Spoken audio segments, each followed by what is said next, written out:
యెహోవా నా కబరి నాకులేమి తగిన వాడేవాడు, నీ పరిశుద్ధ పర్వతము మీద నివసింపదగిన వాడేవాడు. యథార్థమైన ప్రవర్తన కలిగి నీతిని అనుసరించుచు హృదయపూర్వకంగా నిజం పలికేవాడే అటివాడు. యెహోవా నీ గుడారంలో అతిథిగా ఉండదగిన వాడేవాడు, నీ పరిశుద్ధ పర్వతం మీద నివసింపదగిన వాడేవాడు. కీర్తనలు 15:1.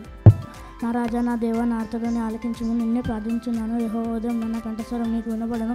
యథార్థమైన ప్రవర్తన కలిగి నీతిని అనుసరించుచు హృదయపూర్వకంగా నిజము పలికేవాడే అట్టివాడు. నాలుకతో కొండములాడడు, తన చెలికానికి కీడు చేయడు, తన పొరుగువాని మీద అప్నింద మోపడు, తన దృష్టికి నీచుడు అసహ్యుడు. ఒక మందిరమునకు వెలుదమని జనులు నాతో అనినప్పుడు నేను సంతోషించి తిని, యెరూషలేమా, మా పాదమును నీ గుమ్మం వల్ల నిలిచి ఉన్నవి. యెరూషలేమా, బాగుగా కట్టబడిన పట్టణము వలె నీవు కట్టబడి ఉన్నావు.